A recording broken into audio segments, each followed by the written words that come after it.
started out last Saturday at 6 o'clock in the morning, and I'd like to have him share with us your experiences, because I think what you told us just briefly, a lot of us probably wouldn't even venture to go through that.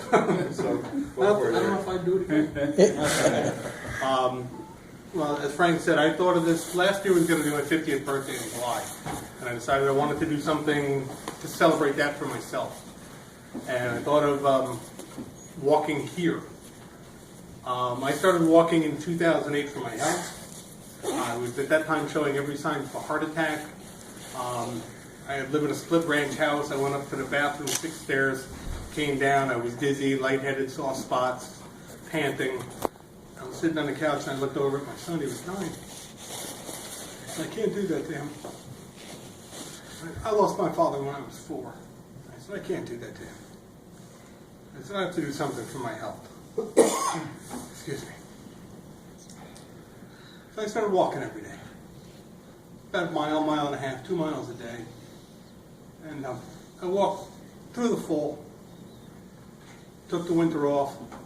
I had gone to a summer camp with my son, and the little guys, they were Cub Scouts, they kicked my butt walking across the mountain. I couldn't keep up with them. I was about 260 pounds, I was in a lot of shape. So I vowed, I said, next year, you guys are mine. And that year, it was March 15th, 2009, I started walking. I vowed to do at least 4 miles a day, every day for as long as I could. It's now been over 1,800 days. I haven't missed a day since. I've logged over 13,000 miles. A year and a half into it, I had the idea, and I went to my potentate and I said, would it be possible if I incorporate my walking to benefit the Shriners? If I log what I do every day? And if I get people to sponsor me on a per mile basis? And the money would then be going towards our Shrine Center's transportation fund. And he said, go for it.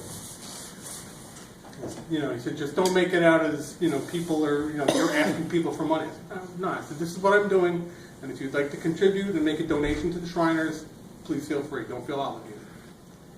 Done that for a couple of years, raised a couple $1,000s. Oh, prior to that, and when the woman gave me the jar of pennies, I said there was a huge significance to that. Prior to that, I was never a Shriner when I got involved with the Shriners. Makes sense. I was a Boy Scout leader. And we were asked to collect soda can tabs to offset the cost of bringing children here. And I got behind that with my troop. I said, let's save enough can tabs to equal my weight and give it to the Shriners. Not realizing how many that was. That first year we gathered, I think, 38 pounds. It took us about a year and a half, 38 pounds of it. That was a lot. And the potentate at the time was a man named Ray Struck. And he kept coming to me and saying, would you like to be a Shriner? I'm like, no, time out. I'm a Boy Scout leader, I'm a Cub Scout leader. No, I don't want to be a Shriner. This is who I am, this is what I do. And he was a sweet, very sweet man. And every night he'd call me and say, how you doing? Was you interested? So finally I got to the potentate's ball because he invited me, because in addition to the can tabs, we started a penny drive. And we tried to set the world's record for the largest jar of pennies. I've got a naval radar dome assembly cover in my basement, flipped over, it's 230 gallons, and we got 43 gallons of pennies in it, to the tune of $2,246.09, that I then turned over to Ray for the Shrine Center, which is interesting because at first he said, you can't ask people for money for us. I said, I'm not. I said, I'm asking people for money to set a world's record. We need to get rid of the money. Boy Scouts can't so give us money either. It's against our rules. So I said, what I would like to do is have the children do something to help other children. Can we donate the money to you? And at that point he went, sure. Then he started asking me if I'd like to become a Shriner. And finally I said, can I have the application? He goes, well, hang on. First, you have to become a Mason. There was a catch. So I submitted the application, had no idea what the process was or what it all entailed. And then Ray developed congestive heart failure and passed away before I was initiated. After my initiation, I went through all 3 degrees from October until January of 2011. I think it was 2011 I was raised. And that June I became a Shriner. I mean, the first opportunity I could, my application went in, I walked the stands and I joined the Shrine. And I've just been doing things ever since to try and benefit the transportation fund, because the work that's done here is unbelievably beneficial for the children, as you all know. But I think it's equally important that we get them here. So enough backstory. I started walking last Saturday at 6 in the morning in the rain. I put in about 12 hours that day, 34 miles. It was a fun one. When it stopped raining about halfway through the day, started up again, and I was lucky to find an abandoned shed at a concrete plant that I was able to hide in for the night and stay dry. The next day I did another 34 miles and landed at my Shrine Center up just outside of Albany. And they have a gazebo out back, and I figured it's safe, it's out of the way, I got a roof over my head. And my 21-year-old son found me there. And he took pictures of me, which I think might be on, I have a Facebook page for this. I think my daughter may have posted it. I'm laying flat on my back, I can't move. For some reason, after 2 days, 24 and a half hours of walking, I just literally could not roll over. He had to hand me my water, because I couldn't sit up to get it. He then went home, I stayed. I continued the following day to Troy. There's the Oriental Shrine Center there, and I have a daughter who goes to college in Troy, so I had to stop into Troy and say hi to her. And after Troy, I was done heading north, thank goodness. And then I started heading south and east. 27 miles, day 3. Ended up having to sleep in a tent on a mountain somewhere because Google had me. It was a place called Snake Hill Road, and I know why it was called Snake. It was very windy, and hill because it was literally like that for about a mile and a half. That was a fun one. I got to the top of that and said, I'm done. I started giving me a tent. I set that up in the woods, and that was it for the night, just hoping there were no bear around. 4th night, we're up to Tuesday now. That's when I crossed into Massachusetts. Again, hey, it was raining. Up the hill 295, and again another nice little hill getting up 295 into Mass. I think it's Richmond, Mass, or Richmore, Mass. I'm not 100% sure. And I knew I had to find a place to stay because it was a 25-mile mark, and I was out of energy. So I crested a hill, and I come down into this little residential area onto a dirt road, and I'm like, this is not looking good. The last thing I wanted to do was set a tent up in the rain. And I approached on my map, on my directions, it said Sleepy Hollow Road. And I grew up in Tarrytown, New York, which is the legend of Sleepy Hollow. And I went, this is a sign. There's going to be something here for me. And just ahead there was a house, and on the side was a little outbuilding with a tractor in it. I saw a light on in the house, and I walked up to the door, and this nice older woman came out. I say older, she's probably about 60. She wasn't that old. She's like, can I help you? And I'm like, I'm not home. She said, let me get my husband. So I said, can I sleep next to your tractor tonight? I've got a sleeping bag, there's a roof over my head. And instead they put me up in a Quonset hut in the back. They offered me to come in the house, and I said, no, I did not want to do that. I figured it was kind of disgusting. I did not want to put them out. I said, just give me a roof over my head, I'm happy. And they had a Quonset hut pop-up in the back, and I slept back there. And then they had an easy chair. So actually, that was one of my chairs during the trip. Curled up on that for the night. And they said, just hope the bear doesn't bother you tonight, because there was a bear. They kept bringing their suet feeders in. I had food in my wagon. They said, but he should be okay. I prayed on that one. It was fine. Wednesday, as you all know, it drizzled a little. And Wednesday was a nightmare. It really was.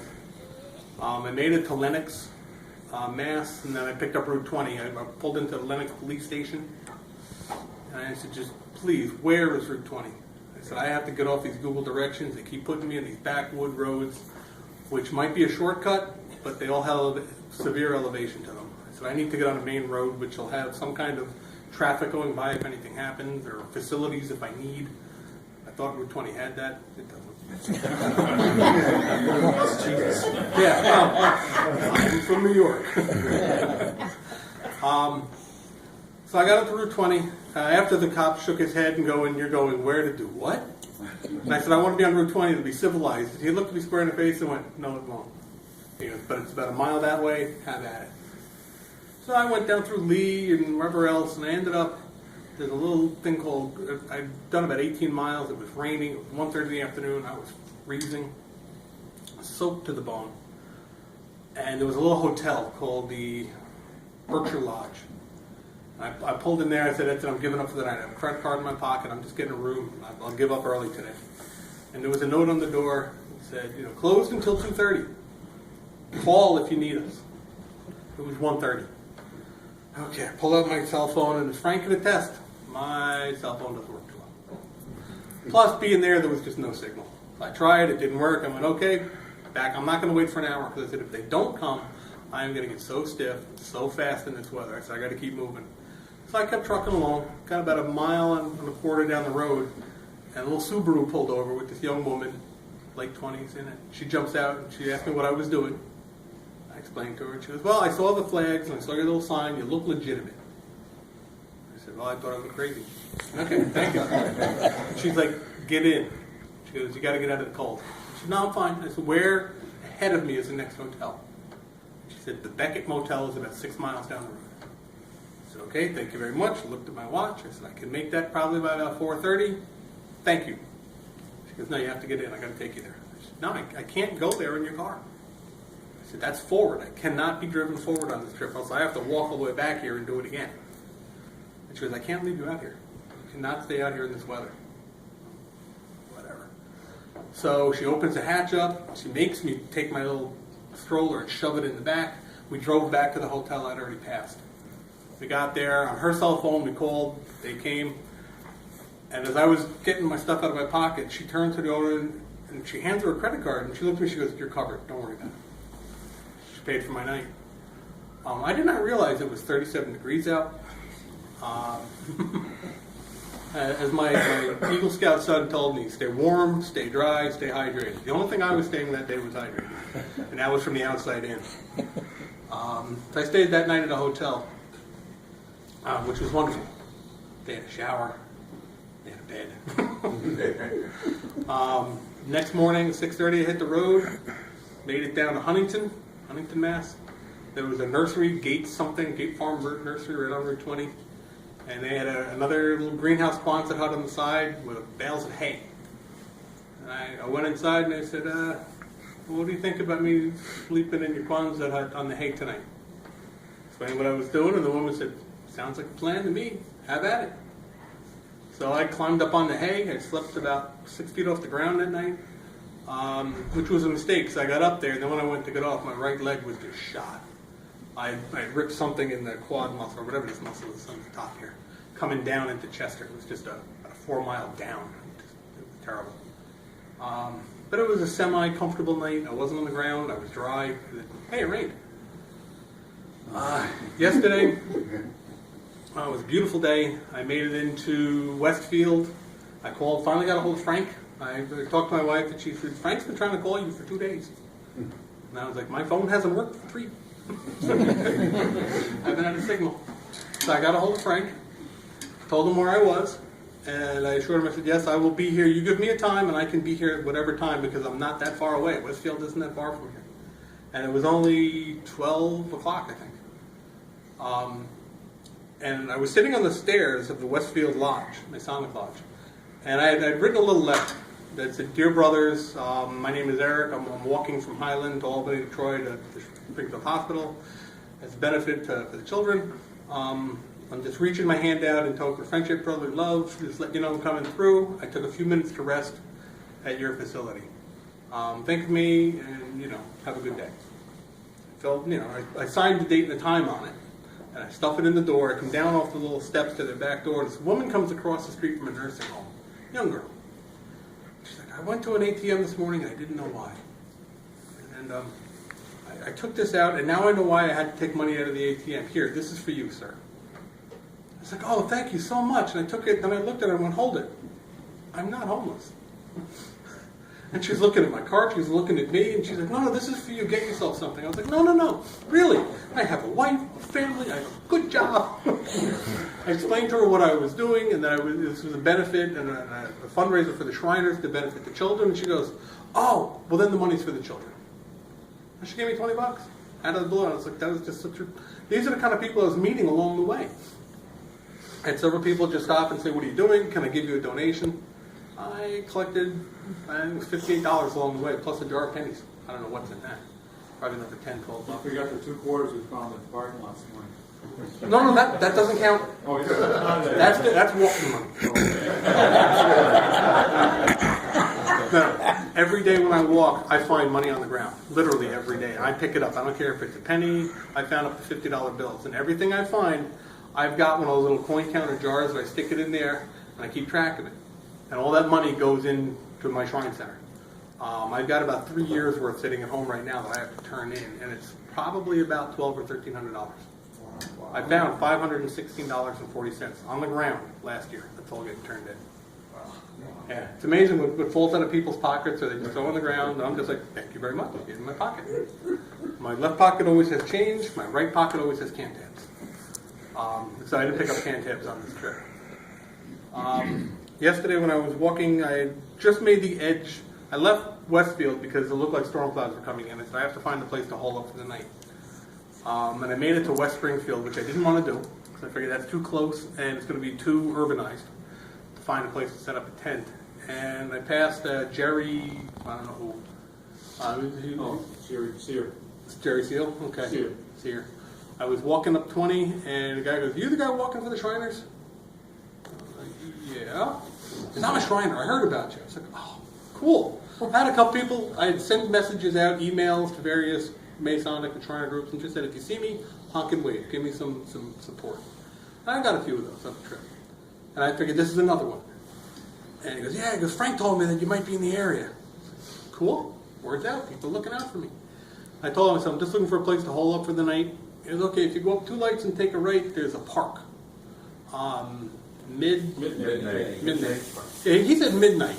Yeah. And I'm looking at that, that's not midnight. But okay, I pull in there, and I got a couple of guys looking at me like, "Who's this weirdo?" Because again, I know I look homeless. And I wandered in, but before I went there, Jerry said, "Oh, you like the park? They have a lot of gazebos. There's some wooded areas, you can set up a tent. And there's a really nice walking trail around it. You can go for a stroll." And at that, I looked, I said, "Are you kidding me?"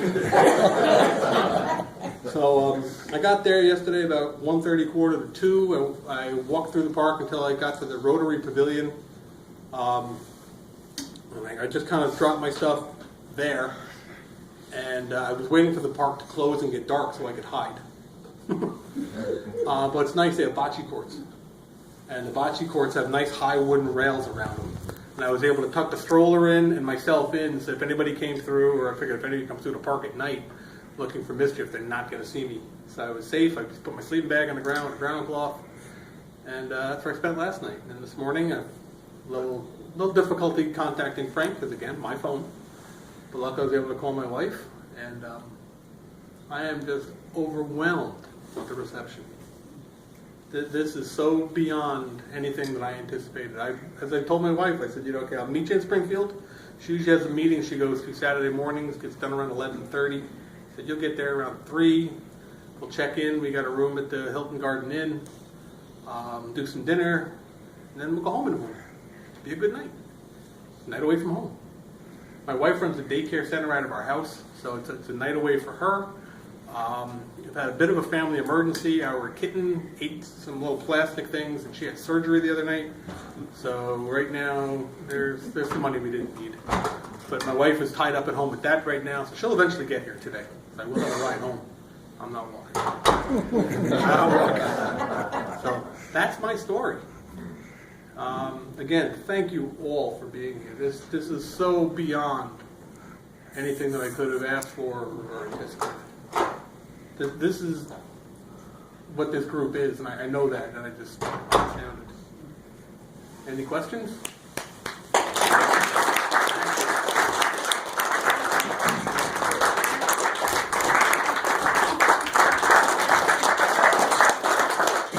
Thank you. Well, as you know, tonight you have front row seats at the circus at 7:30. Can I bring a date? No, okay, my wife. I'll tell you a funny story. My wife is fine, but she went to the hospital with gallbladder infection, so she didn't even know she had a problem. And the EMT saying, "You got the medication list?" And I'm going through a wallet and I come up with a bunch of numbers. He says, "Well, those are numbers." I said, "Oh, that's her boyfriend's. After 50 years, I finally found the numbers." So anyway, to make up for the loss of time that you had with your wife, maybe you could present that to her. Oh, Okay? gladly. Like I said, she runs a daycare center with a lot of 2-year-olds. This will be very Okay. nice. That's a unit there that we offer to the public. You can give it to your cat. Cats like to bite those. No. The cat ate a toy, Oh, okay. and because of that, the little rubber ball she ate is going to cost us about $3,000. Oh, No. There's a hat from the hospital, Thank you. and I'm sure you probably could have used this along the way. Oh. And here's another bag to add to the other bags outside. Thank you very much. Okay? And we certainly appreciate your Thank you. efforts. Really do. My pleasure. My pleasure. And Al, do you want to come up? Sure. On behalf of the Directors Association, I'd like to thank you for coming and making this stop. And that was quite a story. It was an amazing story. Just hope it wasn't too long. I can be a little long-winded. No, I didn't know what to expect, but really quite a dedication. You did quite a trip. So I want to thank Frank too. Frank is the one that organized everybody here, and so he did a great job. And I can understand why he did it, and I'm really glad that we didn't have the turnout for it. I'm really glad that we could pull this together, and really appreciate what you did. We're going to be making a donation from our unit to your cause, so we're going to make sure we get whatever we need to be able to get that to you. So we'll make a donation. Thank you very much. For that specifically. So really appreciate you doing it, coming here, and enjoy the show tonight, and hopefully you get a walk through the hospital and get a tour through it. I'm And walking. it'll be a nice easy walk. We have elevators. No mountains. No mountains. No more Berkshires. No. We'll make sure you have the elevator and take your time and relax. And so thank you very much Is the for kitchen coming. open? Thank you. Thank you. What's that? No. Kitchen's not open. Is it open? Is it open? Yeah. Okay. It's open for lunch. Lunch. Yeah. So it's open now. It's 11 o'clock. Okay. All right. Well, great. Get some rest and have a nice trip back. A nice relaxing Ride back. Yes. It'll be a little quicker. Actually, yeah, it will be, but I have to go back via Troy again because my daughter's getting done with school next week, so we have to stop by and pick up stuff. So we're taking a detour. Okay. Life is a detour. All right. That's fine. All right. Well, amazing story. If there's anything we need, I think Frank's going to spend a little time with you. But Okay. if there's anything you need before you do head out, just let us know. Okay. So, God bless. Thank you. yes. Thank you all for coming. Can you notify the kitchen to feed them? Can you notify the kitchen to feed them? Pardon? Can you notify the kitchen to feed them? Oh, yeah. Good. Thank you.